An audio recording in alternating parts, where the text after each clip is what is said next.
Hello, everybody. My name is Pete Liston, and I'm the host of the Military Mindset for Business podcast. And today I've got Luke and Rob, the founders of IO Energy. And I've been really keen to get these two lads onto this pod for a while because, number one, I've been watching their journey into business from well before it started. And it's a fascinating business. It's a fascinating story.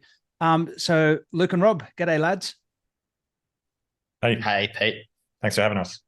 Hey, so what, like I do, first of all, before we get into the crux of what is IO Energy and what you guys do, can you just share a little bit about your initial stories into the military? Luke first, mate, why did you even join the military in the first place? Good question. I think that half of it was, what I could do for the military and for the country, and the other half is what it could do for me. I joined straight in and out of high school and went to the academy. So I got a good education. I was paid to study, and I knew I was set on a good career path that would take me through to be an army officer. And Rob? Yeah, well, originally, I've been interested in the army for a very long time. Way back at primary school, someone came to my primary school and talked about the army cadets. So I thought that sounded good. Joined, did that for a few years, and then eventually joined the Army Reserve once I was old enough. And then I was studying aerospace engineering at Adelaide Uni and saw a good path to go into the army through the undergraduate scheme. So they sponsored me to finish my studies, which was pretty great, getting paid to study, and then finished my degree and went straight into the army as an officer after that. So what kind of jobs did you do in the army? For me, so aeronautical engineer, spent the first couple of years up at Aviation Training Centre in Oakey at the Ramey Aviation Training School there. And then from there posted up to 1st Aviation Regiment in Darwin, which is where I originally came across Luke. I think we both posted up there at the same time, both living on base nearby each other, and didn't know too many people up there. So ran into Luke and became friends pretty quickly. And after the time up in Darwin, I spent 3 years up there, posted down to Adelaide to an Air Force unit actually, and then couple more engineering postings down in Adelaide before before leaving the army. I don't know what Rob it is about. So I don't know what it is about Ramey, but there seems to be a distinct Ramey flavour. So Ramey is the Royal Australian Electrical and Mechanical Engineers, of which, hand up, I'm one of those fellas as well. Maybe there's a bit of a subconscious theme going here about who we're listing. Over to you, Luke. I think the Ramey guys are good builders, whether it's businesses or smart dudes. The point that Rob and I met was probably about 3/4 of the way into each of our careers. My path is a bit different. So I was trained as a logistician after the college, and but I never quite did that work. I never worked in a pure logistics unit. I always worked in first line units. So I worked with infantry, worked with aviation a couple of times, worked in a signals unit. I worked in some reserve headquarters and in army headquarters as well. What I loved about that was to be in touch with the guys on the ground and helping them to do their job. It was a good job. It's fascinating. Like, army is the military in general is such a broad career, and your paths can just diverge and collapse at any one time. But I'm interested how you guys met up in Darwin, 10 or so years ago? Was that about right? Yeah, I think it was about close to 2013, 2014 probably. So when obviously just hanging out as mates, and I'm just going to reflect back into my experience with my co-founder, Matt, is that Mose and I always were chatting about a future out of army, even then when we were well in army. When did you lads start to have this sort of first sort of inkling that, what's next for you guys? I think probably less so. We weren't really talking about, future outside of army so much, but sort of after our time working together, one aviation regiment, Luke and I kind of posted our separate ways, but we kept in touch more just discussing, ideas and just generally, inside the army, but more just, general ideas. And we kind of reconnected over working together on how army could be better innovators. And that was kind of where the project that we sort of came back and worked on together. And we sort of actually mostly Luke and me and another collaborator of ours developed this innovation training course that got delivered a few times. And I guess from my perspective, one of the reasons for kind of moving on out of the army was that this was such a great concept that we developed. It was so successful, but we never were able to actually get the support and the legs to actually make it a permanent thing, despite getting really amazing feedback on this innovation training course. And that was like, well, the good thing about a startup is, you don't have a boss, you don't need approval. You kind of just get to go do whatever you want. So almost that was a bit of a impetus for me, the success of that and the failure to actually kind of take it to the next level was one of the reasons for sort of going on and sort of founding it for a startup. Yeah, it was in the end a pretty great course. We got good feedback on it. We delivered it to people through the Special Forces Training Centre and the RAF Air Warfare College and some others. We had a decent, individual sponsor in Army headquarters who provided a lot of top cover to try and get it going. But ultimately, it all comes down to funding lines, and there really wasn't that kind of institutional support for it. So it became a bit challenging after a while. But nonetheless, the seed had been sown, and we were keen to do something innovative of our own. So I think that's where we first met, Rob, on maybe one of those courses at Randwick Barracks. But look, I've racked my mind. Where did we first cross paths? Was it Headquarters Forces Command in Paddington, maybe, or? I think that we might have met there or on a course, perhaps. On a course. Maybe LOIC or something like that. Yeah, because I remember when it came to, for somehow we got connected. And I really remember at that time, because that was before I'd really got into any substantial, well, it must have been before I'd got into substantial kind of business, because we were still doing that course at the barracks. But that just the way you guys were thinking back then about how to innovate, how to create. And I remember thinking, like, these lads are going into business one day. When is this actually going to, break out of the army bureaucratic shell and start, feeding off its own energy? And it was just a matter of time, I believe. So lads, possibly. Yeah. So how about we, let's start talking about now the seeding of those conversations, because I still to this day don't know how you go to creating a solar energy business. First of all, what is IO Energy? What do you do, first of all? And then I'll come back to how you started it. Sure. Yeah. IO Energy will most easily be understandable people as a retail electricity company. We sell electricity to homes, to businesses, and now to governments as well.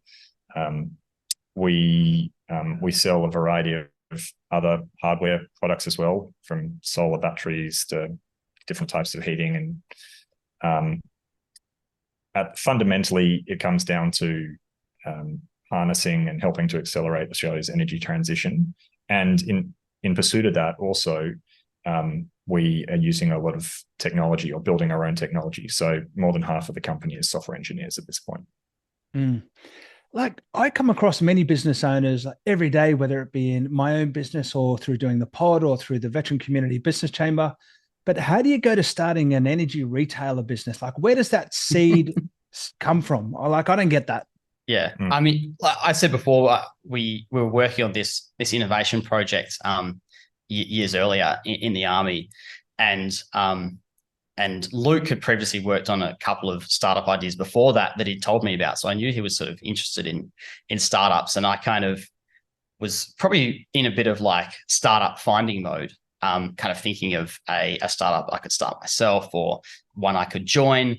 I was kind of, a bit primed after our kind of time doing our innovation course, which is essentially like a startup course within a military context. So one day I was sitting in a coffee shop, as I often did on a Saturday, I guess, reading the Australian, and there was an article, an Alan Kohler article about the Australian energy market, and particularly it was about the explosion in rooftop solar, and how that had sort of grown to the level that each year about its equivalent of a major coal power station was being added in rooftop solar.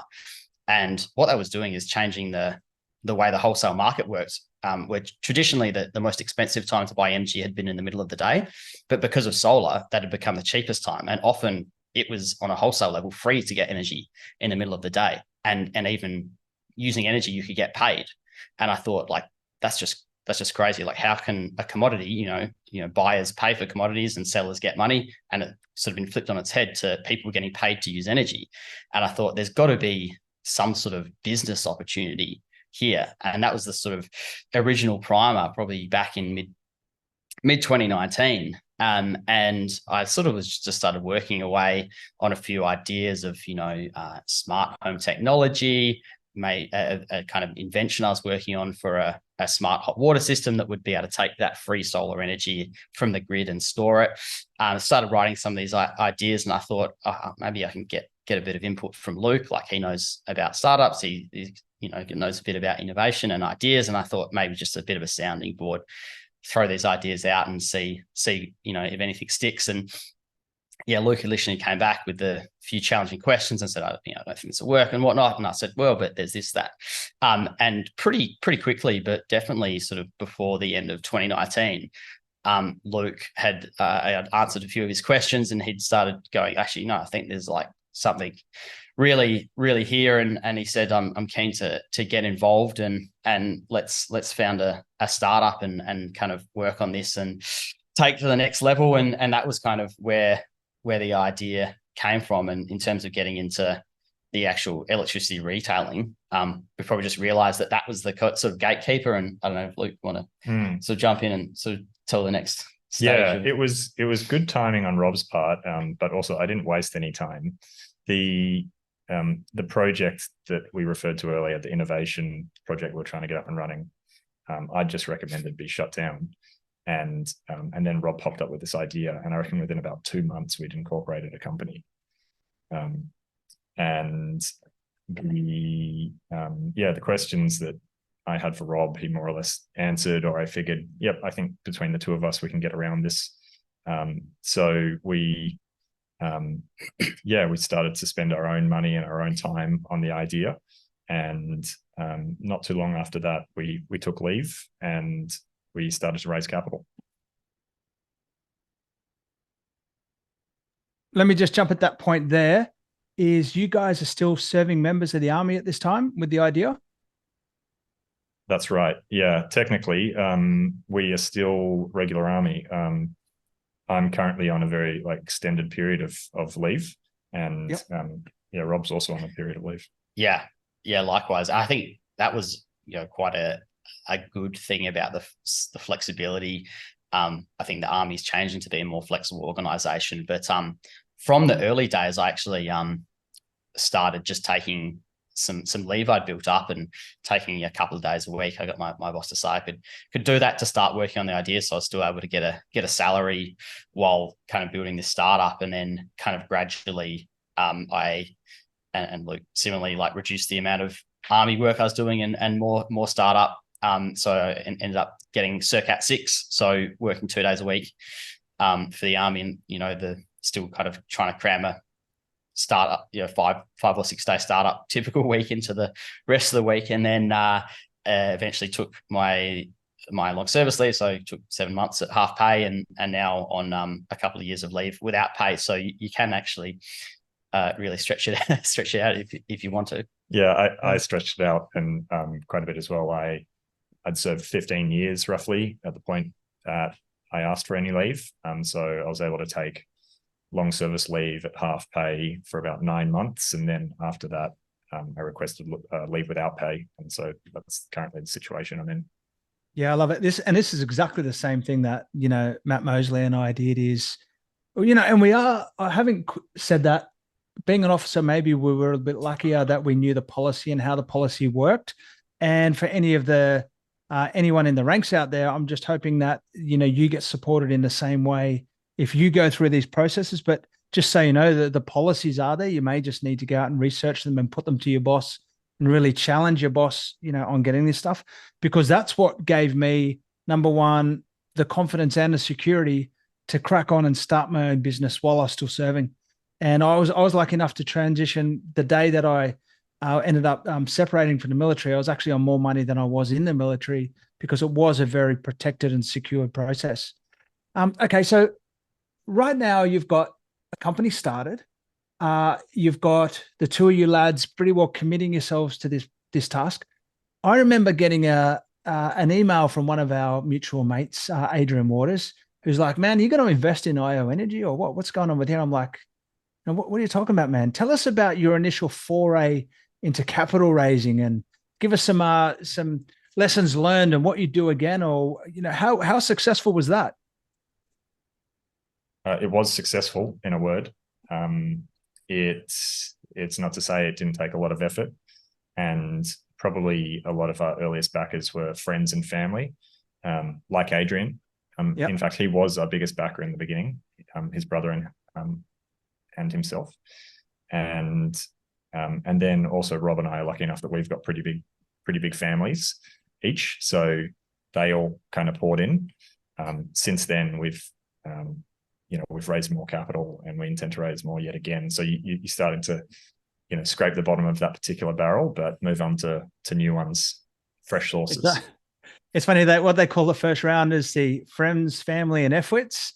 Now, yeah, exactly. I've got to admit that I remember when I got this, I was like, man, I want to be a part of this, but I didn't have any free cash. I had other things going on in my world. So it's one of the things, opportunity gone past. But I like the fact you say scraping the barrel, between their friends, family, and FWIT crowd. But that was just enough. Hang on, let me go back a step. What's it like asking your friends and family for money? Now, this is a tough thing because, you've got a pretty big idea here. What was that process like to feel worthy enough and to put your family's money on the line of your good idea? I think, it is a tough one. Partly because we were backing the idea ourselves and we put a lot in ourselves, both in terms of capital and I guess foregone wages is pretty significant. And as Luke mentioned, we had like quite a large number of small investors. So we kind of knew that we weren't asking people to put their life savings in or anything. And I think it's a bit of a delicate one. So you kind of just want to present and go to people, say, hey, like, this is what I'm doing. If you're interested, I can send you some more info. If you're not, no worries. So I think it is a worthwhile kind of like source of capital to go out to family and friends and, get those people that are going to back you early, and also probably try and help in other ways with business connections or about becoming customers or, potential future employees or, all those things. But definitely, generally, I'd say, raising capital is one of the toughest parts of business, particularly at the moment. It's something that it takes a lot of time. You have to get shot down a lot of times by a lot of investors before you get the ones that say yes. So I definitely say that's one of been the toughest parts of the business.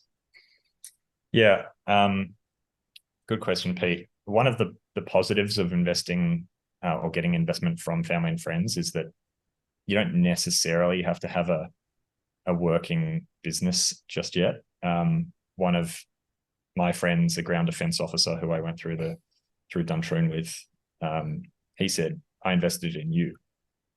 So he believed in us as founders, and that was nice to hear. So it's quite validating and humbling when you hear that sort of commentary. On the flip side, there were some people who said that they wouldn't invest, and I remember I had to fight a little bit just to make sure that I kept my emotions in check. Like, I didn't take it personally.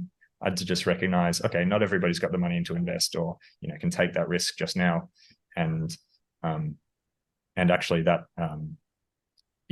if I had done that, it might have been a problem because later on some of those people came in the second round, right, when their situation had changed or they'd seen that we were on the move.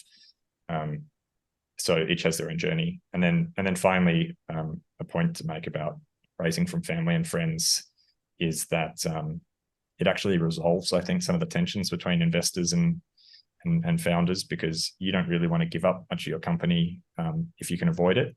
And but at the same time, when we were raising from them, I sort of thought, you know what, I'm happy to share it with them. If we take off, I want them to enjoy the benefits of this success. It definitely adds a extra layer of pressure. Generally, when you take on any investor, you've now got someone else whose money you're spending, and you've got to, deliver on that. But even more so, if it's venture capital, like, that it's institutional money, whereas if it's family and friends, their money, there's an extra layer of pressure that you have kind of, said, you've given them all the risks and the warnings, but you've said, we think we can deliver, we can give you a return on your money. And it certainly puts that extra pressure on to go, no, we do have to succeed. We're spending other people's money. We've got to not be wasteful with it. We've got to deploy it to get the best return possible. So and I think that's good, having that extra layer of discipline. Yeah, actually, I think it's spot on there. And Luke, just want to go back to your comment there. If this thing does, go big, and like it's every indication that it's on, taking the right paths in that direction, wouldn't it be amazing that your friends and family who did get on board are the ones that, that benefit? So credit to those who had the foresight and the courage to get involved early. So can I just talk our way through to the first customer? So from this, where do you take this thing to getting that first person? Because for me, it was a pretty cool moment in business where somebody opened up their wallet, reached, and handed over and gave me some coin for a few things. What was that moment to you like? And what was the pathway to that first customer like? I think technically our first customer was Rob. We just slapped him on the customer book straight away. But the first that I remember after that, first unique customer, is a guy called Robin. And I don't think he'll mind me using his name. He's supported us for quite a while now. The way that we got Robin's attention was we ran an ad campaign very early on that was a bit more tied into the idea of automation and technology than energy. And now that I think about it, also, we didn't even have an energy product available yet. So we were kind of selling it before it even existed. But the thrust of the ad campaign was, you don't need solar to save. All you need is a battery. And the idea was that customers could attach a battery to their home, and they could charge and they could discharge it purely connected to the grid, without solar panels on their rooftop at all. And Robin loved this idea because he had a heritage listed home. I remember that speaking to him, the lead came in, we called him, and I spoke to him, and he told me this, and that suddenly it clicked with me that was, a perfect case of product market fit. Anyway, to date, Robin reckons he's probably saving about $2,000 a year from having installed this battery. He charges it when we sell electricity for next to nothing, and he uses it to power his home when our rates are more expensive.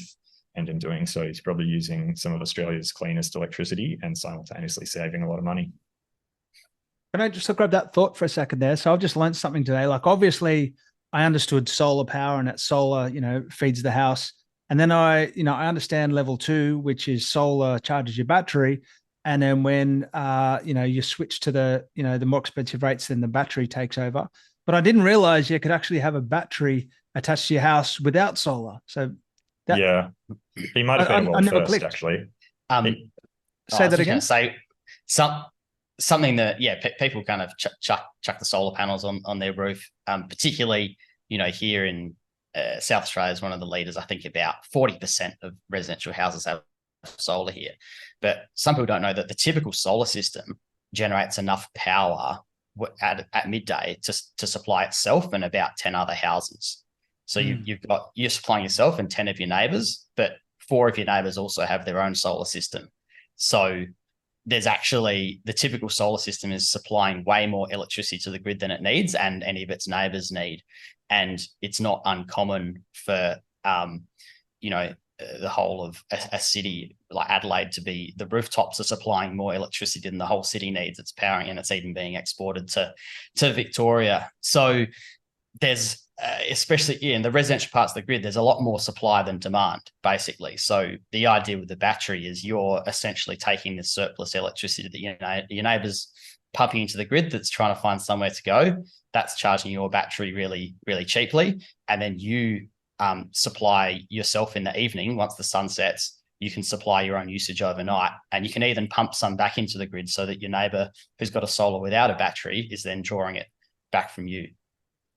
So what I said... Sorry, look after you. Yeah, what I said is you probably don't know about it because it was pretty much a world first, I would say. We didn't really know of anybody else that had done it to that point. And then the second customer to have done that was somebody that Rob worked with at the RAF base. And now we've had a series of other customers who are doing it, but also Tesla have picked this idea up and they've put it on social housing here in South Australia. So they're doing a trial for battery-only residences. Yeah, at the time we sort of first launched this offer, which, as Luke said, it was 6 months before we actually had our retail plan in the market. So we were asking people to take a bit of faith. But the state government here was offering a really big subsidy, $6,000 to put in a decent sized battery, which is about half the cost of the battery. But I called up the people in government running this scheme and I said, hey, we want to install batteries for people without solar. Can we still get the subsidy? And they actually replied and said, no, that's not allowed under the scheme. You can't do it. You know, that doesn't even make sense. Why would you have a battery with no solar? And I said, well, there's these cheap tariffs coming in, can charge from the grid. Anyway, I looked up the actual regulation and there was nothing in there that kind of precluded it. And I sent it back and I said, look, like, where does it actually say in this regulation that's the case? And they came back 2 days later and said, oh, actually, no, we've looked into it and you can do it. So then we kind of knew we had something quite unique because the regulators had initially said, no, this isn't allowed or possible. So we knew it was going to be kind of a first and something a bit unique. So it was good I'm glad we kind of persisted and got at least a couple of people got their nice fat $6,000 subsidy. A bit of a shame that it was so early on because those people ended up spending about $6,000 to get a $12,000 battery, which would now cost them a lot more, probably $15,000, no subsidy, and they paid it back in 3 or 4 years for something that's going to last about 15 years. So it was a very, very good deal for a small number of people that were able to capitalize. Pretty soon after we launched, the government started winding the subsidy down. It was actually part of our campaign that the government had announced in a month's time the subsidy is going to reduce. So we kind of used that and said, hey, like, this is your last chance, get your $6,000 while it still lasts. Just when we were about to launch, then that was back in early sort of February, March 2020, and then sort of COVID hit and the world went crazy, but we still persisted. We kind of reverted to lockdown, work from home type mode, and we still pumped the offer out. But I think it was kind of hard to cut through the noise at the time when, the biggest news story of the century was COVID and the world's shutting down, and we're like, hey, install a battery, and people are like, well, why would I even think about that sort of thing at the moment? I don't know if I'm going to have a job or, I'm going to be alive from this, new virus. So, well, lads, that's brilliant. And for me, like, again, just learning that's just such a common sense approach. Like, of course, just charge the battery when the energy's cheap, and then use the battery when the energy's expensive. It's that simple. It is that simple. And also you can get an even greater benefit when you just consider, oh, well, once I'm using the battery to do this, why don't I just change the time that my hot water system runs? Why don't I just change the time that my pool pump runs?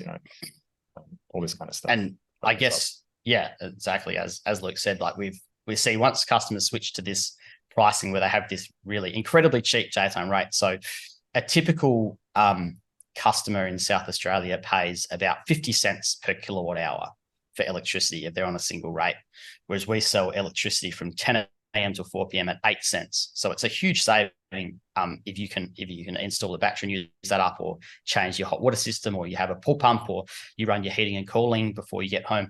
And then I guess kind of takes us a bit towards the ESG angle and the environmental benefits, which is that if customers are using energy to, say, heat their hot water at midnight, that is either coming from, it could be coming from wind, but typically it's going to be coming from either a gas power plant that's firing up to meet that demand, or from a coal power plant that's exporting electricity across the border from Victoria into South Australia.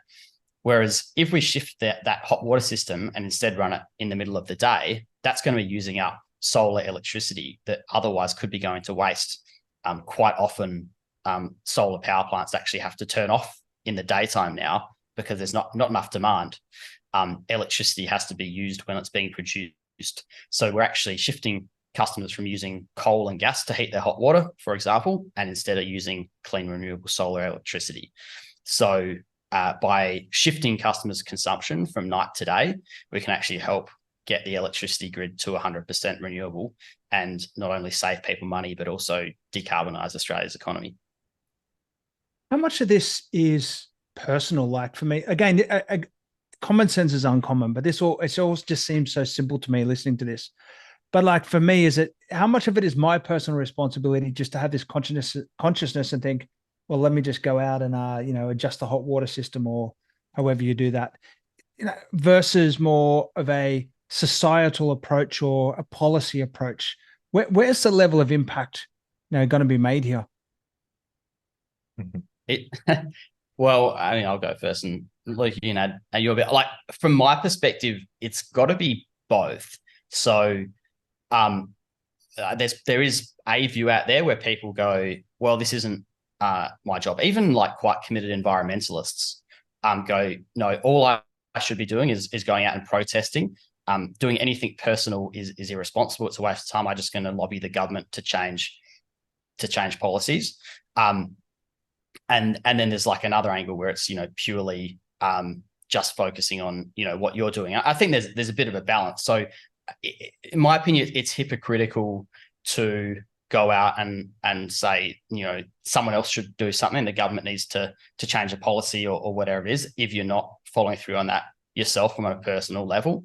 And then but there's also the aspect of an individual person isn't going to shift the dial massively, so you actually do need a societal, government and business response to actually solve global warming. But what we've really focused on is more of the cost to people and the individual benefit. So we show people that you can actually save a lot of money by following this kind of energy consumption method.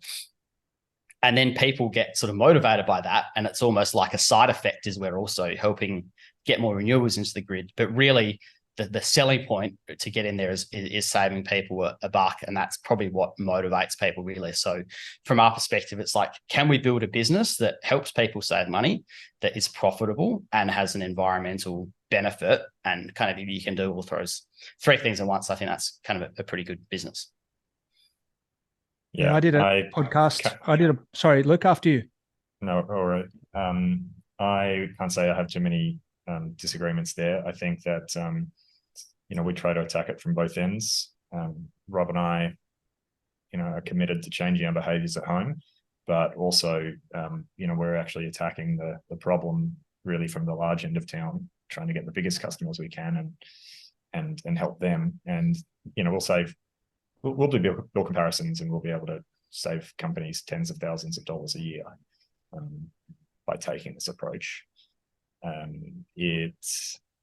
It really moves the needle when you get a result like that, and it would help if government in particular also made it easier for us to do this. There are some challenges, and it would help sometimes to have their guiding hand.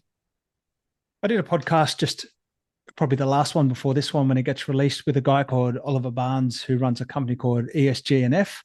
And one of the things Ollie was talking about was it's one thing to do the right thing, but the right thing can also be a profitable thing. If you do it well, it can actually be financially lucrative as well as being the right thing as well.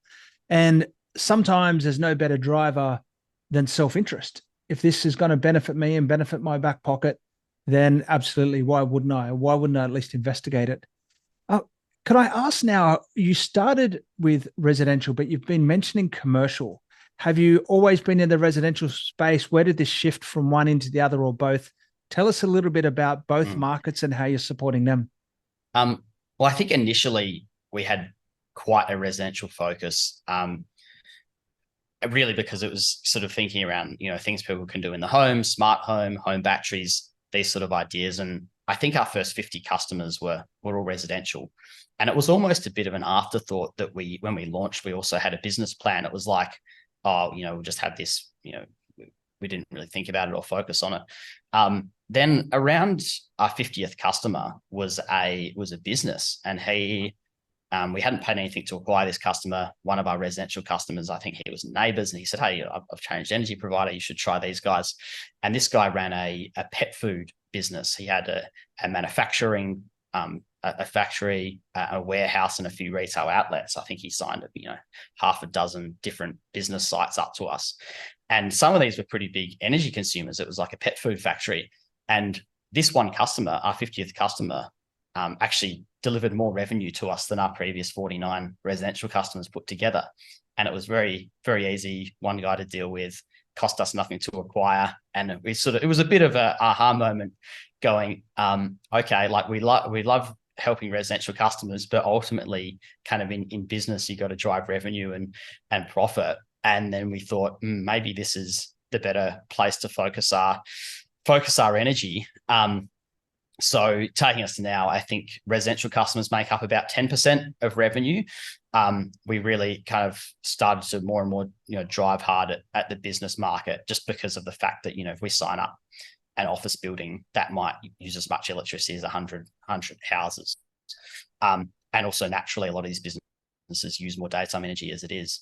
And then more recently, we shifted into government. So we supply 3 local councils in Adelaide.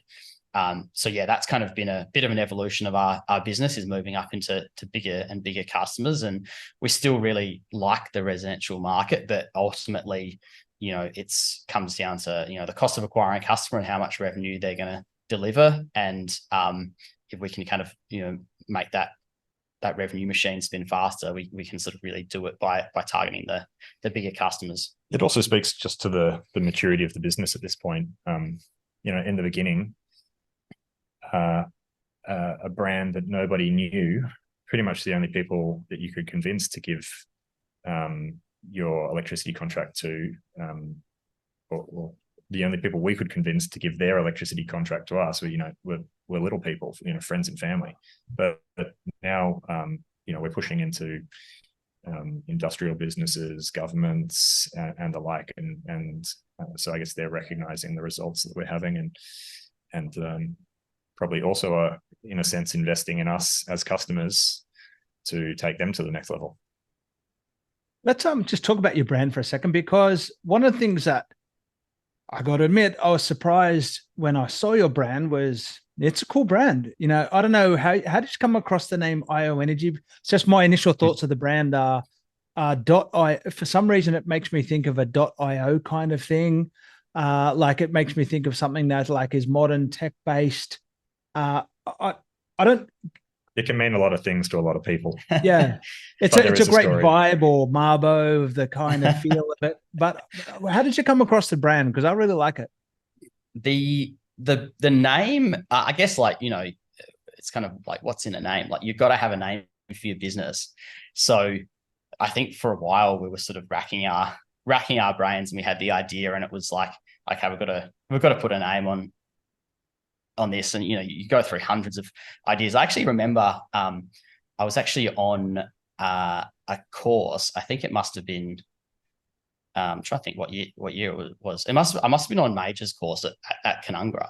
And my partner at the time, now wife, had come up to visit me one of the weekends, and kind of remember we were driving around the mountains, I guess the Gold Coast hinterland mountains around that area that weekend. And I was just sort of rattling through all these, and she was driving, and I was just like rattling through names. I was like, what about this? What about this? And, there's so many reasons to throw out a name.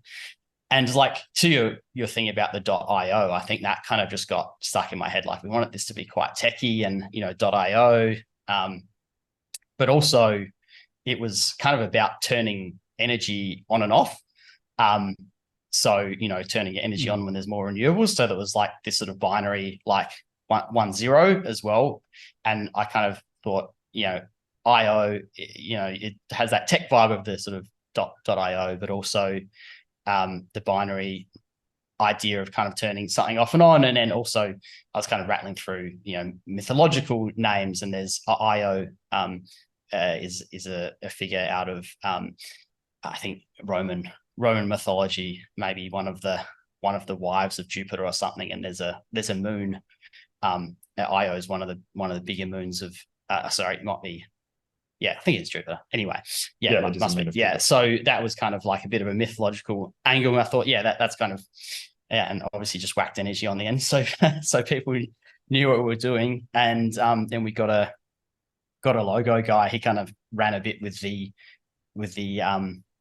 astronomy angle, and the logo is actually kind of the little dot on top of the eye is supposed to be kind of orbiting around the O. But so it's part energy, on off, like an old on off switch. It's part technology.io, and as Rob says, this little tilde is a bit offset, if you can see that at all in you. But that essentially is influenced by the moon of Jupiter circling around Jupiter. I love it. So, I love it. I missed a couple of those things with my interpretation of it, but my interpretation was it was simple, clean, and fit for purpose.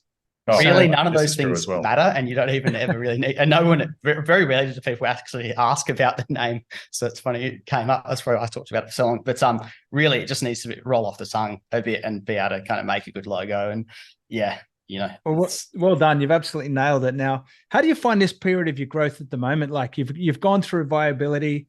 Now we've got, so for me, I love starting businesses. I love going through the ideation, through the MVP phase, through creating them. Now it's like, hey, you got to like grow this thing and nurture it. And this for me is a part of the business that I like, now I've got to work in the business. Where are you guys going at this stage? We are definitely postured for scale, or posturing at least. I'd say we're almost selling $10 million worth of electricity at this point.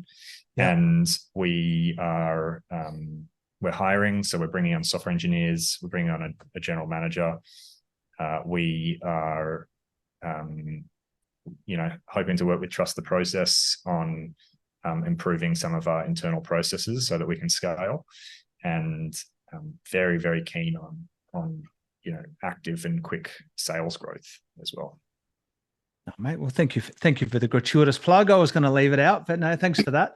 Now, look, it's interesting here because this is a scalable model, and how are we getting the message out there? Like, apart from doing things like this, which is, for my massive audience of my mum and probably my dog's babysitter or something like that, is what's your next sort of focus on the next phase? Is it marketing, getting the word out of here? Is it about product development, product creation? Is it about implementing some of that that foundation of process for scalability? Where are you in that journey? It's probably three things. It's building out sales channels. Deepening our penetration into the market. It's about expanding into new categories. So pushing up into even larger customer segments. There are some sites out there that will use as much energy as 400 homes, right? So that's kind of the level that we are pushing into now. And the third thing is that we're looking to expand into state. So right now, IO Energy is exclusively a South Australian business based in Adelaide, but we intend to expand pretty much all the way up and down the east coast of Australia. Okay, so just on that point right now, who could buy off you? So number one, South Australian retail, yes? Yep. Sorry, so South Australian residential? Mm-hmm. If you're in South Australia, you can buy electricity from us. South Australia, so residential, commercial, you're a business. So right now you could be buying. Can you buy IO Energy anywhere else in Australia yet? There is a couple of minor products that we sell, but no, the core offering is not yet there. Okay, it's perfect. on its way. On its way. So we look now a couple of months, the next year or so. Should we keep you on our radar for that? Definitely. Yeah, because practicing what I preach here is, I want to get my email. When there's things out there that we have to pay, I always want to support people that I know. Particularly, you guys are a veteran-owned and founded business, so this is really important for us to practice what we preach. And why not shop where we earn, kind of thing. What's next for you guys? You've kicked the life into this thing. It's now starting to drive on its own momentum. I love the fact that you're hiring a GM, pay as much money for the smartest dude or lady that you can get to really, keep you guys operating in your higher space. But what's next in terms of your individual / business journeys? Well, so Luke already talked about a lot of the growth stuff where we're working on interstate expansion, bigger customers, new channels. Something else that we're building and we're really investing in is technology and software and a tech platform. When we came into the energy industry, we realized that it had barely been touched by software or technology. Most of the tech that was used within energy businesses was very old, not fit for purpose. Energy is probably where fintech was and where banks were in the early 2000s, where they were essentially run on people and spreadsheets. And now Combank and Macquarie, I think, are the two biggest employers of software engineers in Australia. And they were really pushed by fintechs who came in and said we can actually do this better and differently, and really shifted the industry. And I think you're starting to see that in energy now, where it's moving away from being a sort of spreadsheets and people business to being, cloud-based modern SaaS platforms. And that's what we're building is, more than half our team, about 3/4 of our team really are software engineers. And we probably see that continuing. So when we see a new job to be done, we don't go, okay, let's hire a person and they can, write down some notes on paper or make a spreadsheet. We go, let's build onto our platform. Let's build technology that solves this problem, whether that's customer onboarding, whether that's managing sales channels, energy analysis. So our customers often come and say, hey, I can see you're offering cheaper daytime energy, but am I actually going to save money? I don't know how I use energy across the day. So we build a platform that delivers that analysis in a really, customer-friendly, understandable way.